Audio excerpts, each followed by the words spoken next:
Hey everyone and welcome back to our YouTube channel. So guys, आज की इस video में हम समझेंगे कि कारनॉट इंजन क्या है और कारनॉट साइकिल क्या होता है। सो गाइस, बिना टाइम वेस्ट किए अपनी वीडियो की तरफ बढ़ते हैं।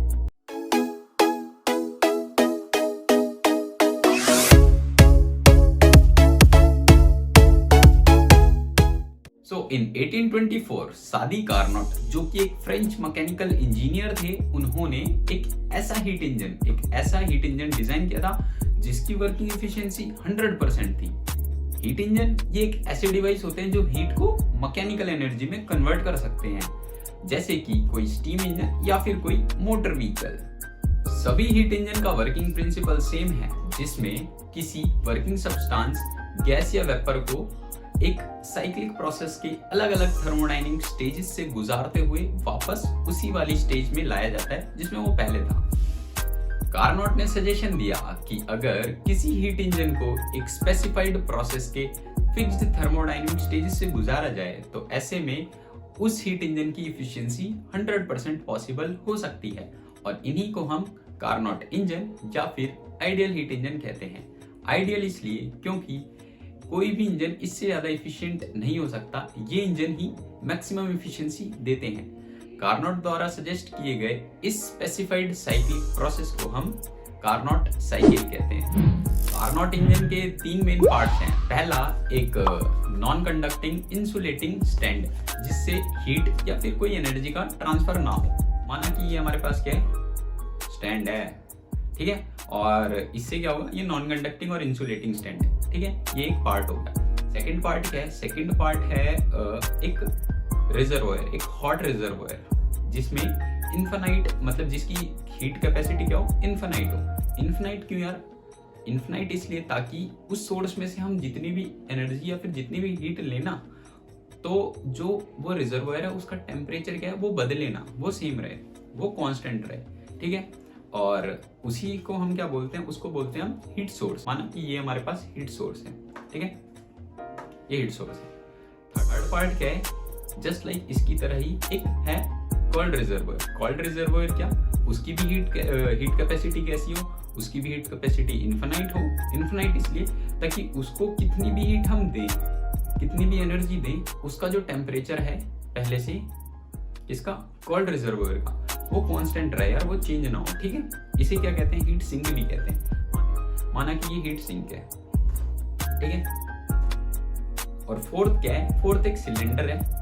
सिलेंडर क्यों यार? सिलेंडर के अंदर हम, ताकि जो वर्किंग सब्सटेंस है, वर्किंग सब्सटेंस कुछ भी हो सकता है, वेपर हो सकता है या गैस हो सकता है या कोई लिक्विड हो सकता है, ठीक है ना।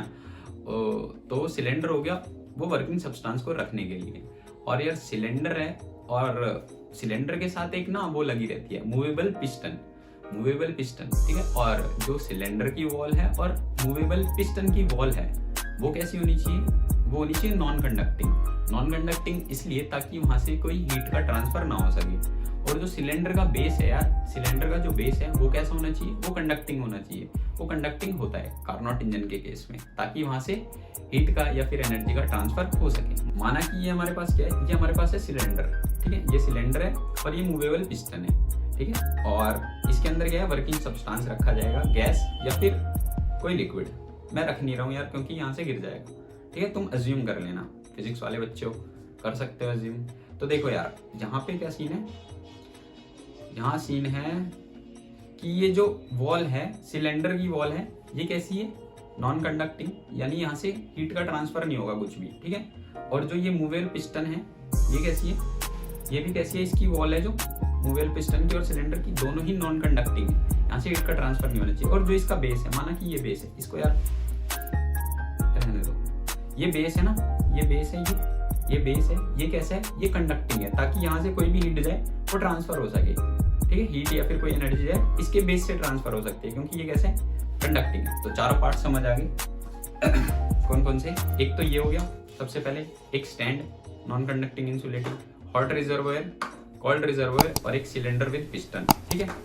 अब देखते हैं ये कैसे काम करता है। तो यार अभी तक हम बात कर रहे थे ना कि स्पेसिफाइड साइक्लिक प्रोसेस, यानी ये साइकिल, ये सब क्या है? तो देखो, जो कार्नोट इंजन होता है ना, ये एक साइकिल से होकर ही गुजरता है, और उस साइकिल को हम कार्नोट साइकिल बोलते हैं, ठीक है।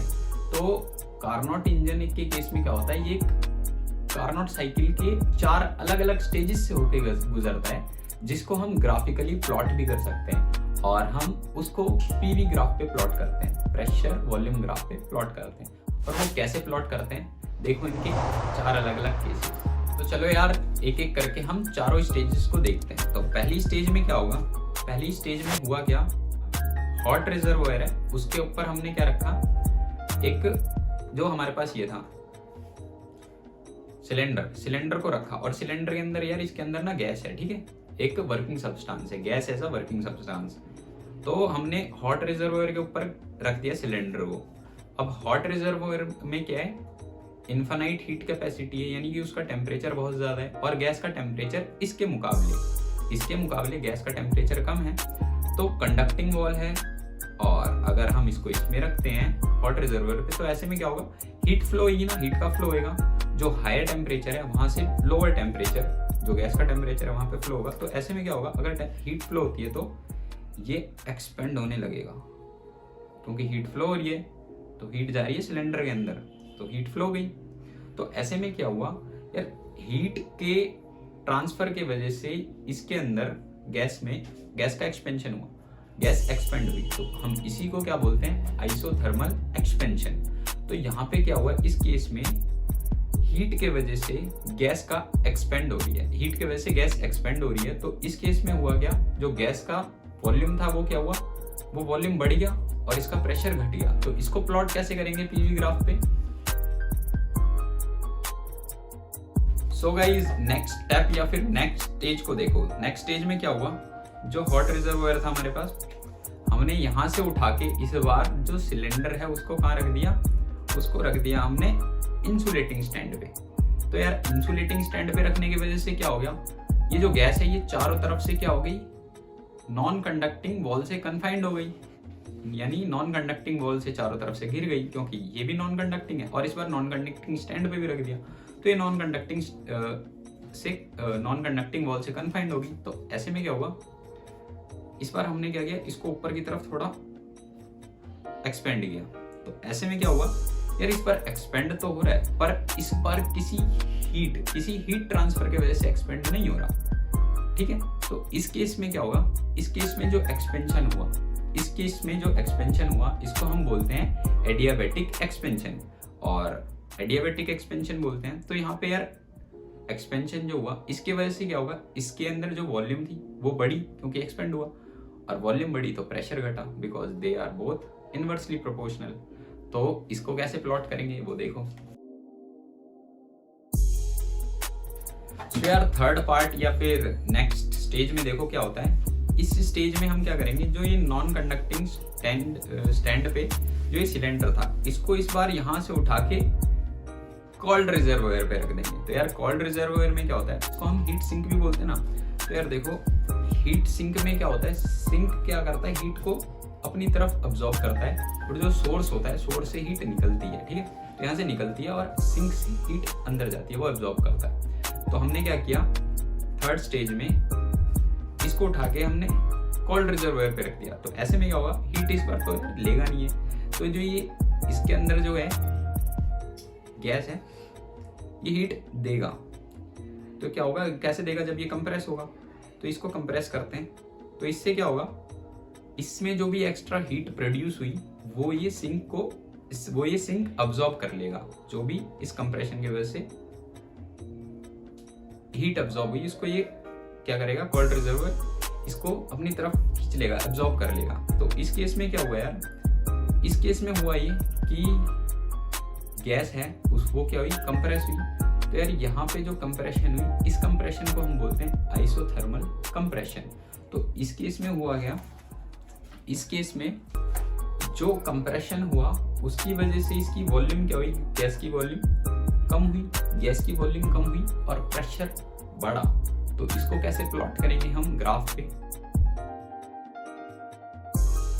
सो गाइज फाइनल स्टेज में क्या है, या फिर हम कह लें लास्ट स्टेप में क्या है, इस बार क्या करेंगे, हम कोल्ड रिजर्वोयर से सिलेंडर को हटा के हम वापस से स्टैंड पे रख देंगे। तो यार इस पर स्टैंड पे रखने की वजह से क्या होगा, इसको डाउन प्रेस करेंगे स्टैंड पे रखने के बाद। तो इस केस में क्या हो रहा है यार, जो एक्स्ट्रा हीट प्रोड्यूस हो रही है डाउन प्रेस करने की वजह से, उसको अब्सॉर्ब करने के लिए क्या नहीं है, कोल्ड रिजर्वोयर तो है नहीं इस बार, है ना। तो इस केस में क्या होने लगेगा, तो टेम्परेचर जो है इस गैस का वो बढ़ने लगेगा, क्योंकि इसको डाउन प्रेस कर रहे हैं, तो इस गैस का टेम्परेचर बढ़ने लगेगा और इससे जो यहाँ पे वो हो रही है, कंप्रेशन हो रही है, इस कंप्रेशन को हम क्या बोल रहे हैं, एडियाबैटिक कंप्रेशन, ठीक है, एडियाबैटिक कंप्रेशन। इस बार कोई भी अब्सॉर्ब नहीं हो रही है, तो इसको हम तब तक डाउन प्रेस करते रहेंगे, तब तक डाउन प्रेस करते रहेंगे जब तक इसका टेम्परेचर बढ़कर वापस से ये हॉट रिजर्वोयर के बराबर ना हो जाए, ठीक है। तो इसको तब तक डाउन प्रेस करते रहेंगे, ले भाई, इसको तब तक डाउन प्रेस किया तब तक जब तक कि इसका टेम्परेचर है जो गैस का वो हॉट रिजर्वोयर के बराबर नहीं हो। फिर इस केस में क्या हुआ, जो यहाँ पे कंप्रेशन हुई, इस कंप्रेशन को हम एडियाबैटिक कंप्रेशन कहते हैं, और इस कंप्रेशन की वजह से क्या हुआ, जो गैस के अंदर जो वो था वॉल्यूम था वो घट गई, वॉल्यूम 0 ही होगी लगभग, तो घट गई और प्रेशर क्या हुआ, बढ़ गया। तो यार इस केस में क्या हुआ, इस स्टेप के एंड में क्या हुआ, इस स्टेप के एंड में जो गैस थी ना वो वापस से अपनी इनिशियल स्टेज पे आ गई ना वापस। तो यार ये कंप्लीट साइकिल हुई, जो इसी ही कंप्लीट साइकिल को हम कार्नोट साइकिल बोलते हैं। होप आपको अच्छे से समझ आई होगी। और यार इस पे वर्क करने वाला, इस साइकिल पे वर्क करने वाला इंजन को, इस साइकिल पे वर्क करने वाला इंजन कार्नोट इंजन कहलाता है। एक कार्नोट इंजन की एफिशिएंसी दोनों ही रिजर्वोयर पर डिपेंड करती है, या तो हॉट रिजर्वोयर का टेम्परेचर इन्फिनाइट केल्विन कर दे, या फिर कोल्ड रिजर्वोयर का टेम्परेचर 0 केल्विन कर दे। दोनों ही केस में क्या होगा, इंजन की जो इफिशिएंसी है वो 100% हो जाएगी। बट यार ऐसा कर पाना पॉसिबल ही नहीं है, इसलिए जो कार्नोट इंजन है वो सिर्फ एक थ्योरेटिकल आइडियल इंजन है। अगर हमें प्रैक्टिकली इफिशिएंसी बढ़ानी है किसी इंजन की तो हमें क्या करना पड़ेगा, दोनों ही रिजर्वोयर के टेम्परेचर में जितना ज्यादा डिफरेंस क्रिएट हो उतना ज्यादा डिफरेंस क्रिएट करना पड़ेगा। तो इस केस में क्या होगा, एफिशिएंसी बढ़ जाएगी। सो गाइज आई होप आपको वीडियो अच्छे से समझ आई होगी, और कोई भी डाउट हो कमेंट करके पूछ सकते हो, या फिर इंस्टाग्राम पे फॉलो करके वहाँ पे पूछ सकते हो। So guys thank you so much यहाँ तक के लिए वीडियो देखने के लिए, और अगर चैनल पे नए हो तो सब्सक्राइब कर देना और वीडियो लाइक कर देना और शेयर करना जिसके पास हो सके दोस्तों के पास। Okay bye bye, thank you.